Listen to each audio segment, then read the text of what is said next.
viaje a Sicilia en primavera es una forma sensual de entender la vida, o si se prefiere, una exploración del verdadero sur que se halla dentro de uno mismo. Entrar en Italia por Sicilia en el tiempo de su breve y violenta floración, antes de que el verano la aplaste, es una experiencia que debe ser incorporada a la fortuna del espíritu.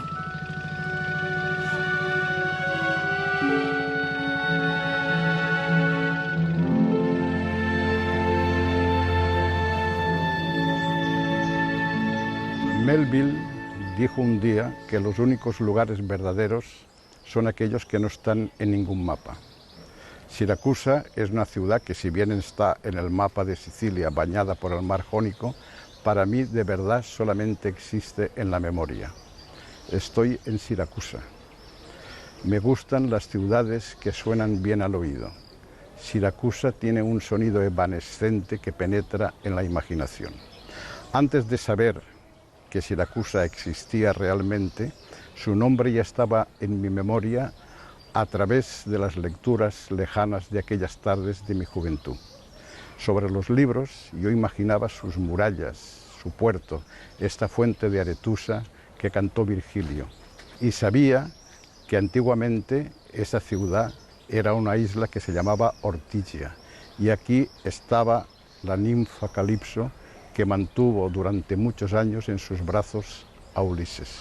Este navegante se tomó con mucha calma su regreso a casa. No tener la obligación de volver un día determinado es lo que te distingue y te hace viajero. Uno de los peligros que tiene un viaje a Sicilia es que tantos mármoles, columnas, fuentes, estatuas e iglesias te impiden ver a la gente. El paisaje más profundo de esta isla es el rostro de su gente, de sus hombres solares, de sus mujeres que parecen brotar de la tierra. Siracusa es el sur del sur, donde el siroco trae el aliento de África. Las gafas oscuras, que enmascaran los rostros masculinos, son realmente un antifaz. No están hechas para evitar que la luz terrible hiera los ojos, sino para ocultar las miradas, para hacerlas secretas desde el lado de las sombras. Un rito inconsciente del anonimato.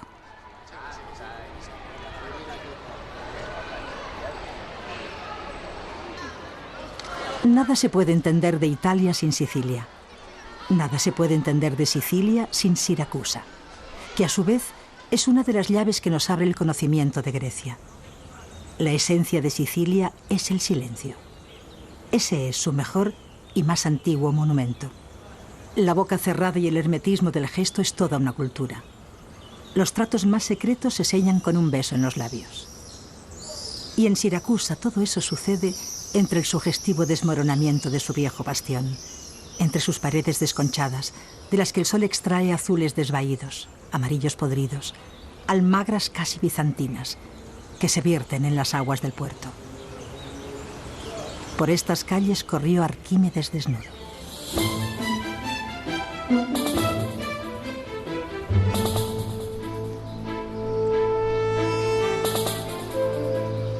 Las latomías de Siracusa son canteras de las que los griegos, desde el siglo VII a.C., sacaron toda la piedra para construir la ciudad. Con ella levantaron teatros, templos, murallas y dioses. Hoy solamente permanece el vacío, que es la esencia de todas las cosas. Los templos fueron derruidos, los dioses cambiaron de fieles y están en los museos con la nariz rota, decapitados, sin brazos. También el teatro está en ruina y las murallas cayeron. Pero aquí, en esta oquedad, donde ahora resuenan los graznidos de los cuervos, permanecen todas sus formas. Las cuevas sirvieron también como cárcel. Esta latomía es la oreja de Dionisio, donde estuvo preso Platón. No es difícil imaginar que fue aquí donde el filósofo griego ideó su teoría del conocimiento llamada el mito de la caverna.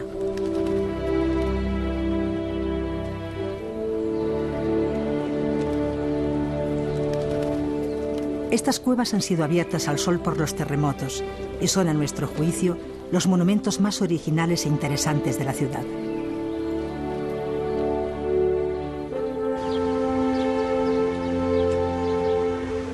En el teatro de Siracusa estrenó Esquilo sus principales tragedias. Aquí permanece Prometeo, todavía encadenado. Pero dejemos a un lado a los trágicos.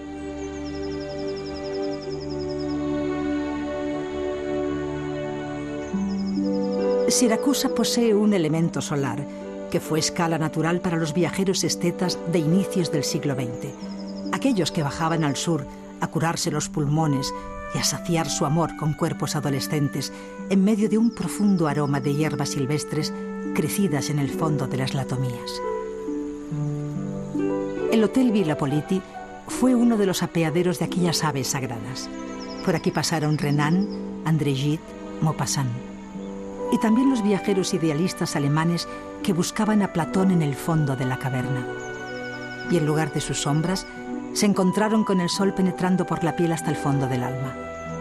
Aquí el sol fue adoptado por ellos como una nueva forma de conocimiento.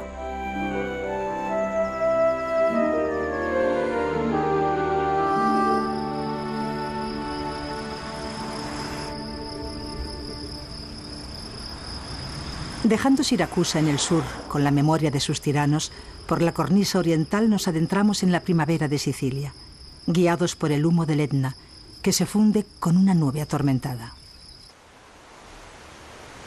Antes de encontrarnos con la nieve que cubre su patética mineralogía, con las flores violentas que brotan entre las costuras de la lava, hay que bordear acantilados que tienen debajo la curva femenina de alguna bahía, valles de transparencia sutilísima.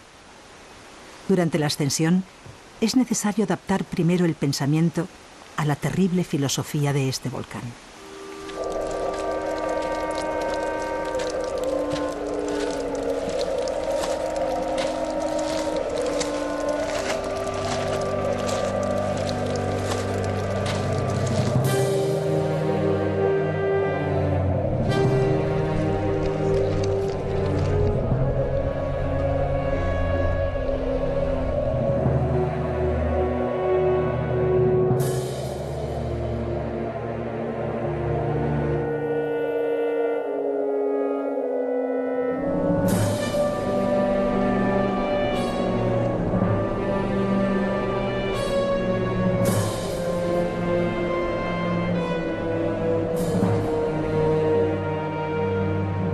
El Etna preside todos los horizontes de la isla. Fue motivo de excitación para los antiguos griegos y romanos. Lo temían y admiraban como a un demonio, entre el fuego y la nieve. Virgilio y Horacio trataron de aplacarlo con versos sublimes y los sacerdotes lo hacían con súplicas a los dioses. Pero el Etna, a la hora de afrontarlo, solo te pide que estés por dentro a su altura, puesto que se trata de un reto del espíritu. Así es de patética su belleza.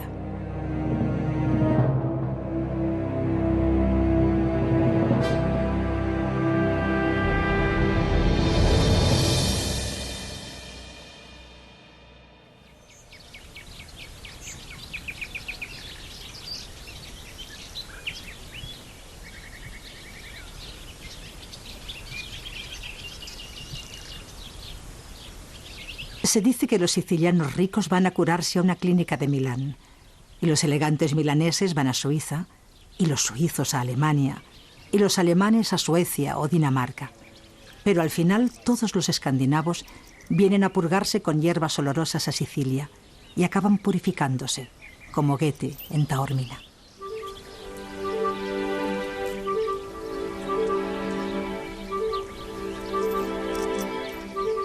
Nadie puede negar la gloria de este paisaje, que se cabalga a sí mismo sobre un mar donde Ulises tuvo varada su nave.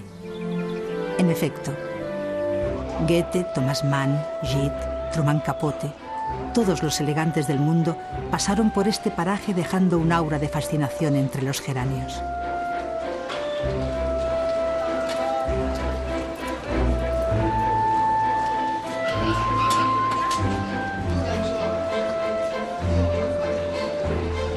Hasta hace poco, Taormina era un espacio donde la gente guapa se reconocía. Todavía eran viajeros. Tal vez hoy la moda ha arruinado su esplendor. Es un caso ejemplar de devoración. Cuando los viajeros se convierten en turistas, pueden roer como las termitas las entrañas de la belleza en cualquier punto del planeta donde se posen. Uno aquí solo puede salvarse imaginando la grandeza del espectáculo de una tragedia griega desarrollada en su teatro, teniendo como telón de fondo el Enda.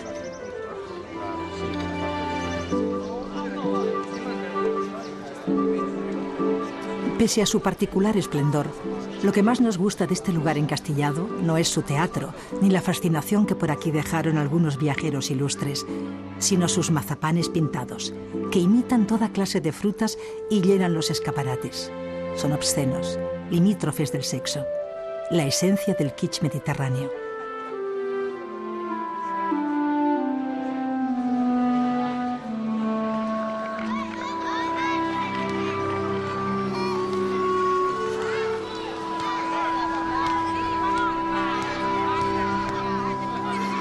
Sin duda, los pueblos encastillados en una breña casi inaccesibles, labrados en lo alto de un paisaje violento, guardan todavía la verdadera y profunda Sicilia.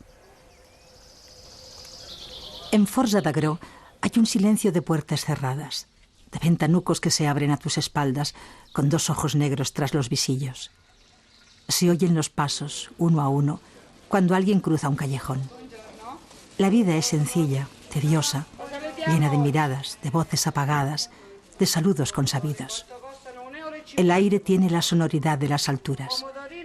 Un coche que pasa, el graznido de un cuervo, el petardeo de una moto en el fondo del valle, el grito de un tendero, una campana, destruyen el equilibrio de la naturaleza y después de un segundo todo vuelve al silencio.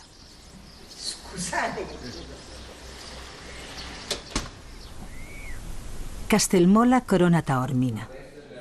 Allí, en primavera, se celebra la fiesta de San Giorgio. María, piena di grazia, il Signore è con te. Tu sei benedetta fra le donne e benedetto il frutto del seno tuo, Gesù.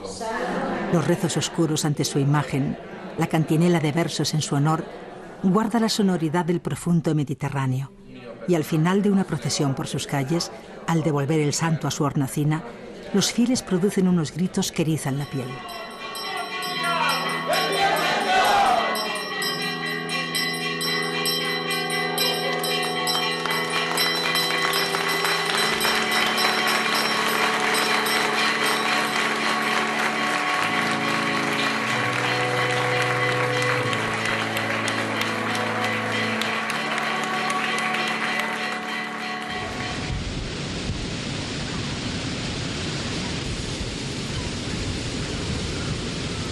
Desde Taormina a Messina, desde Messina a Milazzo, donde embarcamos por el Tirreno, rumbo a las Islas Eolias, llamadas así porque en este mar soplaba Eolo, el dios del viento. Pero el abismo de este mar es de fuego, que convierte sus islas en volcanes, unos apagados y otros activos.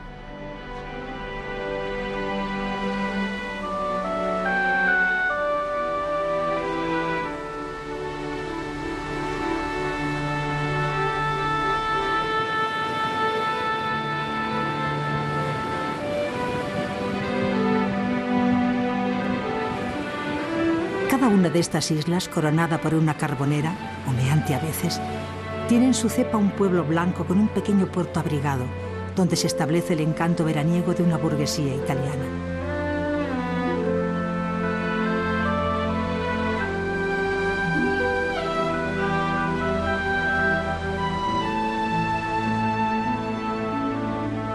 Cada isla posee un carácter. En Vulcano nació Hefesto, el dios de la fragua, y aquí estuvo Homero para inspirarse en su olor a azufre que convirtió en prodigiosos versos. En Lipari reinó Circe, la maga que transformó en cerdos a cuantos hombres se acercaban para amarla. Cafetines al borde del agua, popas de yates, muchachas con vestidos de drill y sandalias grecolatinas, algún telémaco cazando turistas rubias. Esa es ahora la mitología. La mitología clásica es una forma de interpretar la historia a través de las hazañas y de las pasiones de los dioses y de los héroes. La mitología pertenece al inconsciente colectivo, por eso los mitos se reproducen y permanecen siempre. Navegando ahora por este mar Tirreno rumbo a Stromboli, vamos dejando atrás unas islas volcánicas llenas de un fuego interior ya apagado. Vulcano, Lipari, Salina, Panarea y finalmente Stromboli. En Stromboli, precisamente, dos héroes de la cultura moderna, de nuestra propia cultura, Roberto Rossellini e Ingrid Bergman, vivieron y establecieron entre ellos una pasión volcánica. Y este es uno de los mitos de nuestro tiempo. Mira, aquello de allí es el volcán. Ven. Fíjate. Mira el cráter. ¿Ves el fuego? En la otra parte hay otro como este. ¿Siempre está en llamas? Sí, siempre. Ninguna isla del mar Tirreno posee la atracción patética de Stromboli. Es una isla apartada, con el volcán activo hace 2000 años. Desde lejos se divisa su cono de sombra. La sugestión de su nombre hace que uno viaje a ella con una obsesión estética, como si se tratara de encontrar en su fuego una purificación de la mente.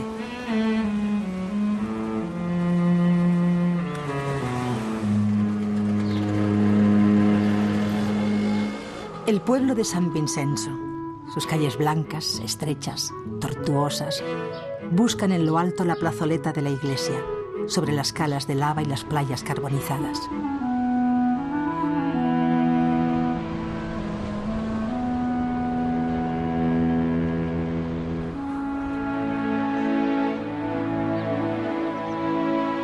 Aquí vivieron Ingrid Bergman y Roberto Rossellini una pasión voraz, que ha pasado a la mitología moderna como uno de los ritos que no pueden desligarse de la naturaleza. Tenía que ser en Stromboli, donde los gemidos nocturnos del amor se unieran al sonido del cañón, que emite el vientre del monte cada pocos minutos, seguido de una bocanada de fuego.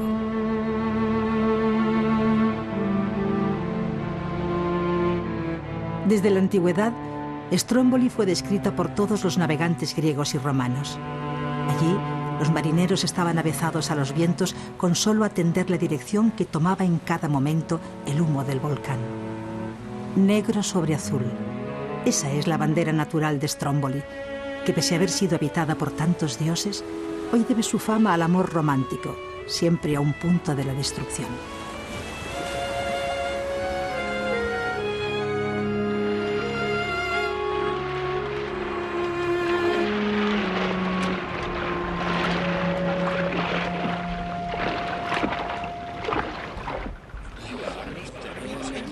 ¡Ya los tenemos!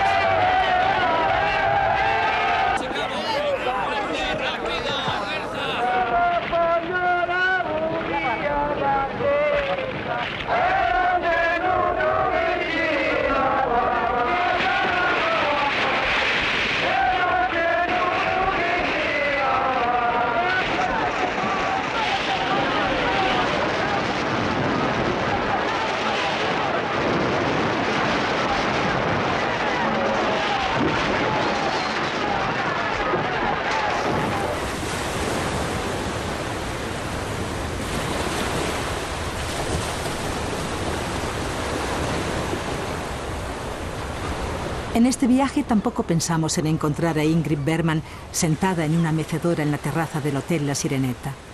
Nos conformamos con degustar una ración de atún rojo, como el que se pescaba en la famosa película de Rossellini, o degustar un sargo a la brasa, recién sacado de la misma playa por unos marineros de Ulises. Y esa era una aventura.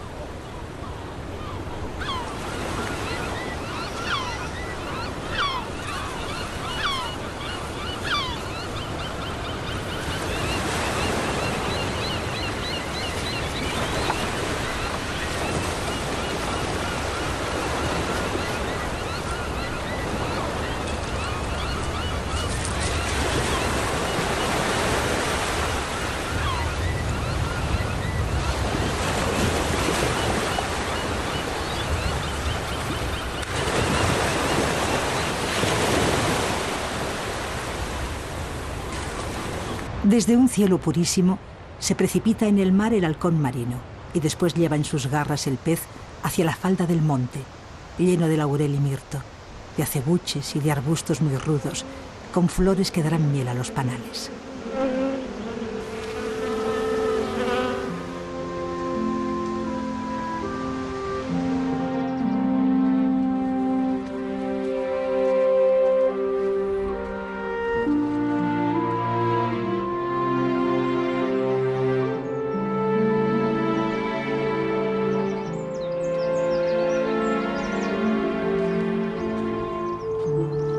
Este es el viejo cementerio marino de Stromboli, ya abandonado. Desde hace miles de años el volcán vomita fuego y este vómito viene acompañado con una cadencia de pocos minutos con un estruendo semejante a un cañonazo. Los habitantes de esta isla han oído este cañonazo durante toda su vida, día y noche. Me pregunto si una vez muertos desde la otra parte los seguirán oyendo.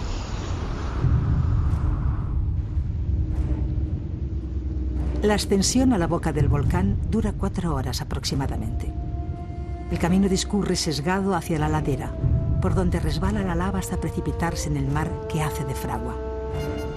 Llega un momento en que el aire afilado que te raya el perfil de la oreja y que transporta los distintos aromas de romero y lavanda comienza a ser poseído por el humo y el olor a carbón. Arriba está el fuego y el sonido del cañón se hace cada vez más próximo y más intenso, acompasado por el propio resuello.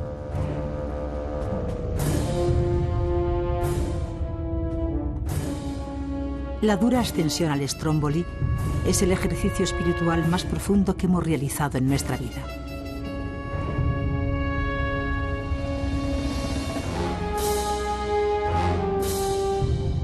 El Stromboli tiene 2 bocas activas que van acompasando los cañonazos a las bocanadas de fuego. Esta vez pasamos la noche absortos por este espectáculo, midiendo con la mente la altura de cada vómito del infierno, y no dejábamos de pensar que hasta aquí llegó Ingrid Bergman absolutamente poseída por este dios tan fiero.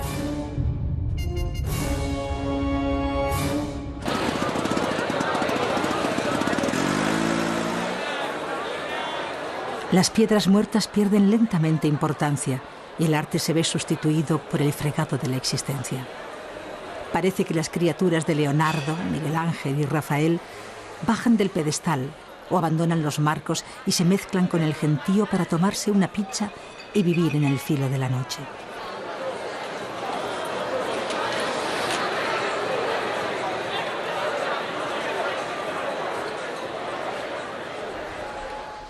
Estas calles todavía conservan intacta la destrucción de los bombardeos de la Segunda Guerra Mundial.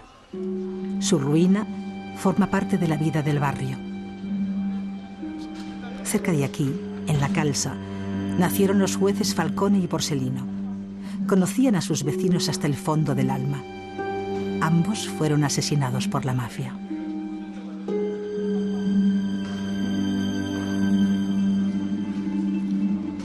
Más que una ciudad, Palermo es una manera de ser. Pero es inútil tratar de descifrar su enigma, porque la primera lección de Palermo consiste en callar. Ya se sabe, lengua larga, vida corta. Palermo es bello, desvencijado y hermético.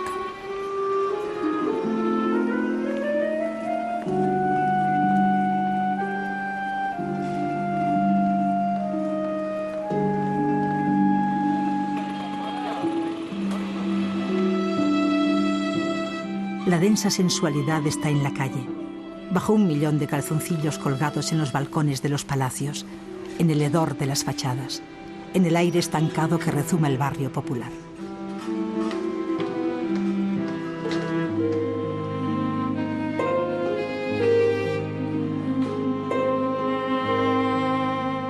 Palermo guarda el emblema de una aristocracia agraria, la caballería rusticana, con raigambre española. Tiene palacios deshabitados, sin cristales en las ventanas, por donde esta primavera entraban y salían las golondrinas, y había coladas de ropa íntima en los balcones de mansiones señoriales.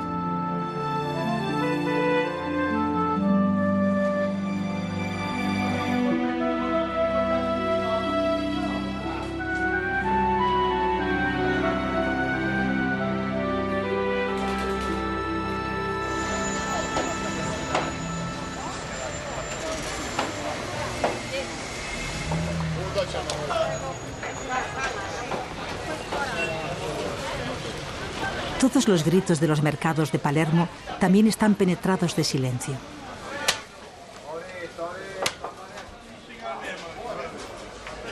Perderse entre el esplendor de las barricadas de frutas, entre el vocerío de los vendedores, es una de las cosas que deben hacerse en este mundo.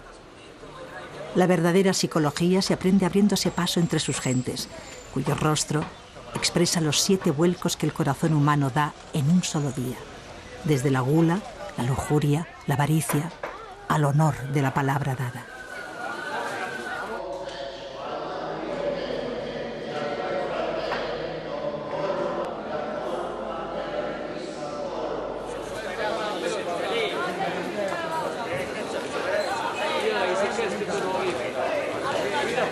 Los mercados de la Buchería y el de Il Capo contienen todos los secretos de la ciudad. Constituyen sus verdaderos monumentos, vivos, perennes y cambiantes.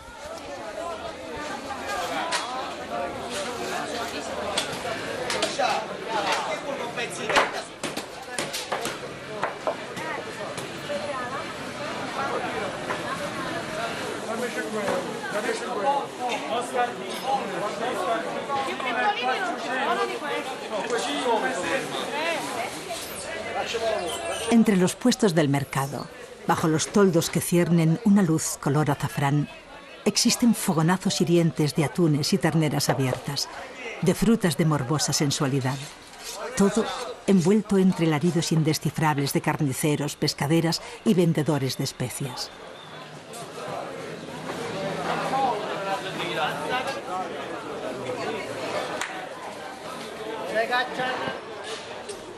Pero basta con mirar el rostro de estas gentes para saber que lo más inquietante de ellos no son sus gritos, sino lo que saben y callan.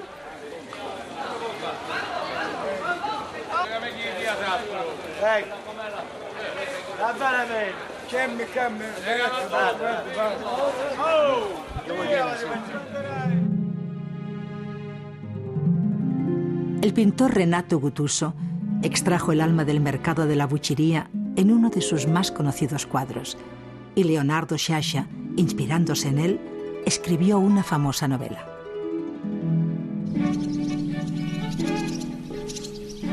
Estamos en Villa Católica, en Bagheria, un pueblo cercano a Palermo donde nació Renato Guttuso. Aquí está enterrado.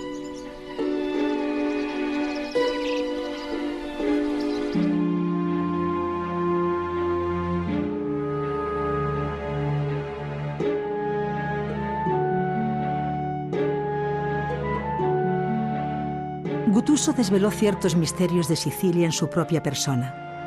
Bello, comunista, sensual, amante de mujeres hermosas, tuvo una vida aventurada entre el filo del deseo y la muerte.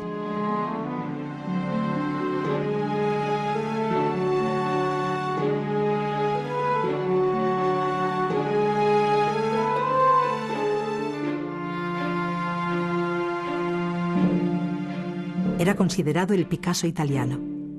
Por debajo de sus criaturas carnales siempre alienta la destrucción.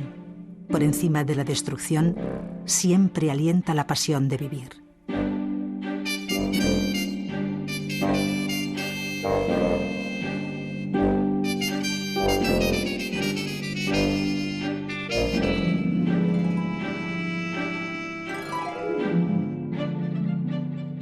Aquella Italia de los años 50, 60, 70 del siglo pasado estaba poseída por el alma de Guttuso, por su doble o triple vida, también por su silencio.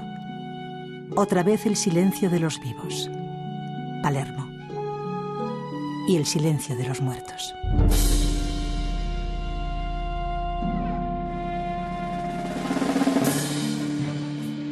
La cultura de la muerte no solo es propia de la mafia, impregna toda Sicilia. La soledad, el pesimismo, la muerte son nuestros temas literarios, desde Pirandello hasta Sciascia. Así habló el juez Falcone antes de saltar por los aires junto con un fragmento de autopista. Pese a todo, en Palermo nadie habla de la mafia. Solo se habla de amigos, de hombres de honor, de gente fiable, que constituye un Estado dentro del Estado, cuyo orden produce excelentes cadáveres. En Nápoles usan 1000 palabras para explicar lo que aquí se expresa con una mirada. La cultura de la muerte lleva a la inmortalidad de los muertos embalsamados en los sótanos del convento de los capuchinos. Aquí, cada momia nos ofrece un guiño macabro desde el más allá. Pero hay que huir de aquí, porque Palermo tiene también la otra cara de la muerte. Un erotismo fiero que revienta por las costuras. Árabes, normandos, españoles superpuestos forman los estratos de esta cultura siciliana. Vivir y morir es la misma cosa. La separa un beso, un cuchillo, una pistola. Y luego otra vez el silencio con un nuevo cadáver en el asfalto, cubierto con una manta.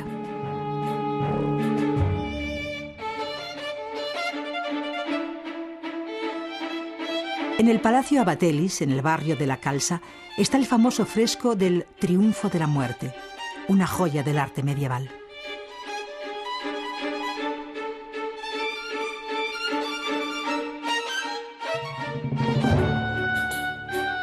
Más allá del Triunfo de la Muerte, en este palacio del gótico catalán, podemos ver unas gozosas estatuas en mármol policromado de jóvenes renacentistas.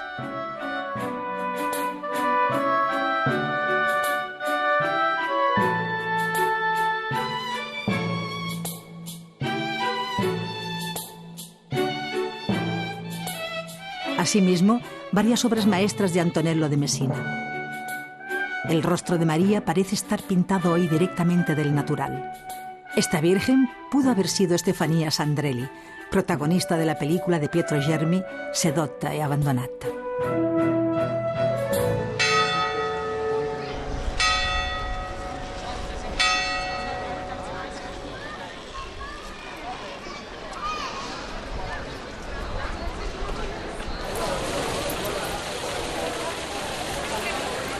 Un domingo por la mañana antes de misa de 12, en la plaza, es una categoría en cualquier pueblo del Mediterráneo.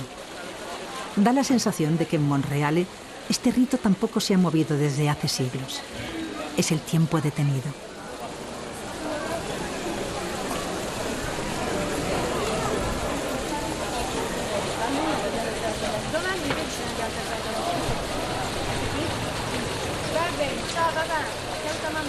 Suena la campana de la catedral.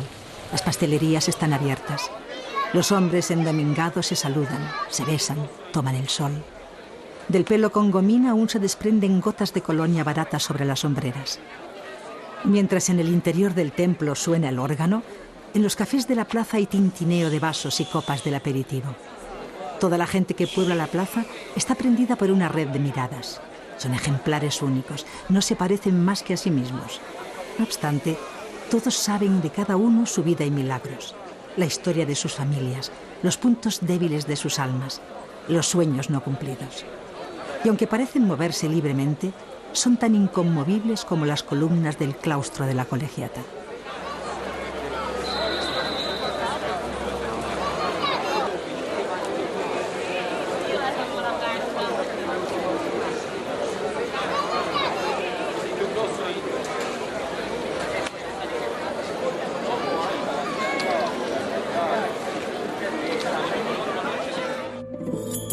La Catedral de Monreale fue erigida en 1172 por Guillermo II y en ella perviven elementos bizantinos, árabes y normandos.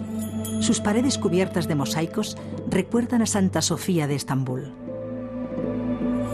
El ábside principal está presidido por un pantocrátor que aquí, en verdad, parece il capo di tutti i capi, al que solo le faltan unas gafas negras.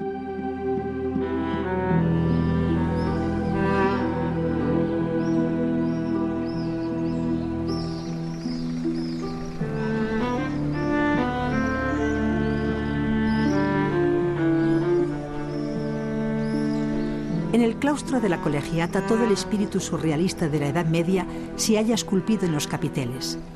Cada uno nos lleva a un estado secreto de nuestro inconsciente. Reptiles, ángeles, brujas, leones de Nerea, basiliscos, gárgolas. Son solo formas de explicar la historia por medio de los deseos más oscuros.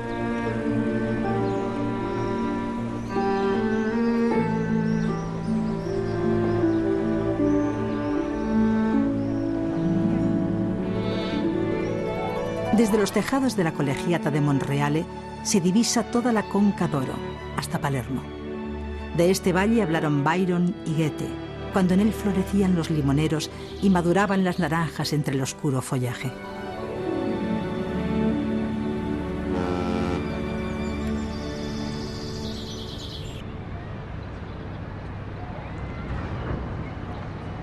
Hoy solo florece la especulación y la mafia deja ver su rostro.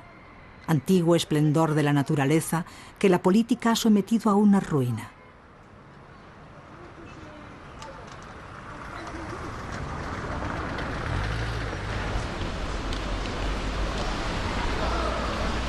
Michael Corleone todavía grita en las escalinatas del Teatro Massimo en la secuencia del Padrino de Coppola. Pero en esta ciudad no hay grito más estruendoso que el silencio.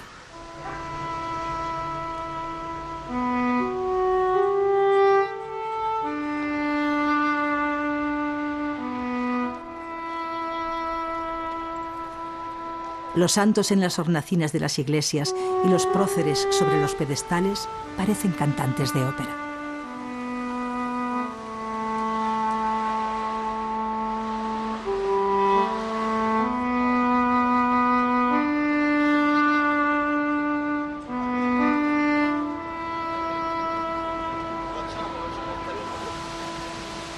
Los templos, las fuentes, los mercados con los puestos cerrados, los palacios vacíos, los monumentos desconchados.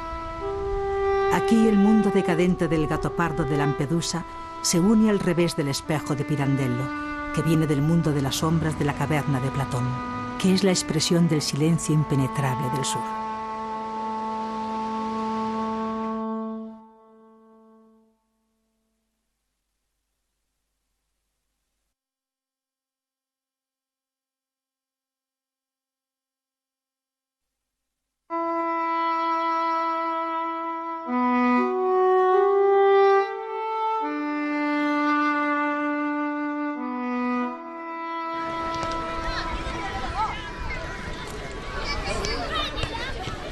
Otro rito de domingo: dejar la ciudad abandonada e invadir los parques al sol de la playa.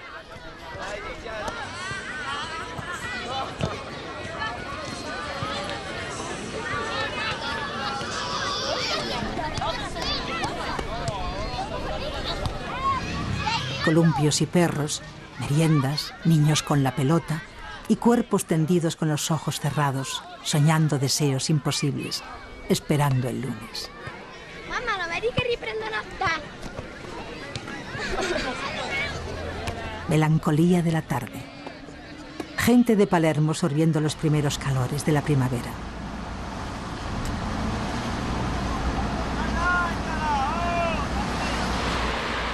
El Gran Hotel de Palm es un lujoso establecimiento de principios del siglo XX. Por sus salones campa la sombra de Lucky Luciano, de Vito Genovese y de Al Capone, héroes de la familia norteamericana que se hospedaban en este recinto durante sus visitas a la patria. Aquí estuvo condenado a vivir un conde siciliano llamado Giovanni di Stefano. Esta es su fascinante historia. Este noble siciliano tenía en Palermo un palacio deshabitado y lleno de ratas. También poseía una casa solariega en el sur de la isla, donde muchos años atrás había cometido una frivolidad impropia de su estirpe. Era por la primavera y el conde se paseaba por su heredad con una escopeta al hombro. De pronto, vio a un muchacho desconocido que merodeaba alrededor de unos cerezos de su propiedad y, sin pensarlo mucho, disparó y dejó muerto al muchacho al pie del frutal.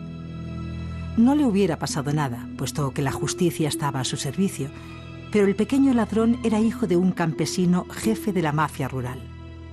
El capataz del conde dio la cara por su señor y fue juzgado y condenado en su lugar a 20 años de cárcel por la justicia ordinaria.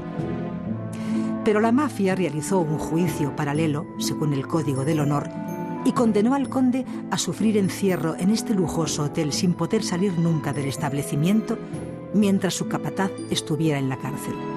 De no cumplir la condena, sería acribillado en la misma acera. Vagó durante años perdido por los salones del vestíbulo y las habitaciones del hotel, que para él era una jaula dorada. Por la ventana, y a través de ella veía el mundo que fenecía en su memoria. Había tenido una infancia campestre con aromas de trigales, jauría de galgos y sonido de cigarras. Qué feliz y luminosa aquella época de su juventud y primera madurez, cuando el aire interior de la isla olía a espliego y las colinas se llenaban de flores de jara. Evocaba las monterías de primavera y los estíos de sandía abierta, mientras los cargueros del puerto hervían de migrantes de luto hacia Nueva York. Cuando después de muchos años cumplió la condena, nunca más se atrevió a salir a la calle. Habían transcurrido demasiados años. Ya no le interesaba nada de lo que sucedía afuera. Dijo que su tiempo había pasado.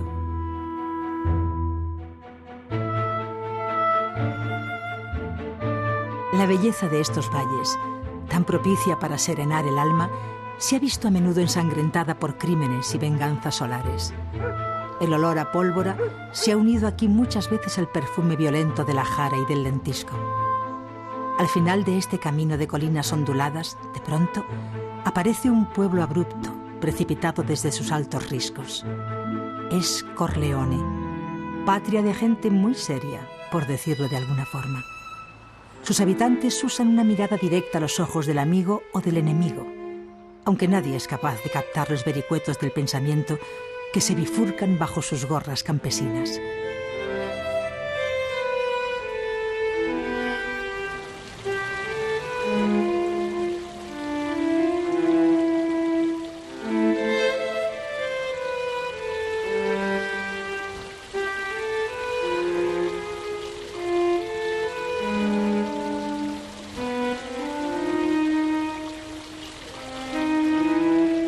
En la fachada de la iglesia de Corleone está la imagen del santón Fra Bernardo, que ha dado fama a este lugar por sus milagros, como el otro Bernardo, de apellido provenzano, el último capo de la mafia recién capturado en el fondo de un gallinero de las afueras del pueblo. Ahí permaneció escondido durante 20 años sin dejar de leer la Biblia todos los días y ver la saga cinematográfica del Padrino de Coppola.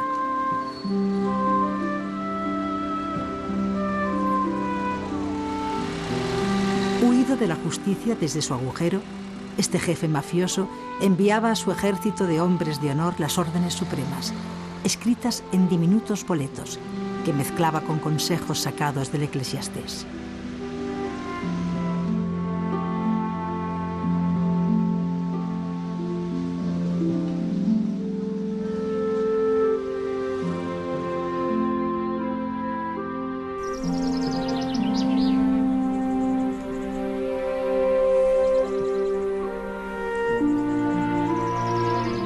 Al final del viaje uno comprende que Sicilia en primavera es también el sur que habita en nuestro propio espíritu, allí donde se unen el placer y la muerte y el silencio en medio del fragor de los sentidos.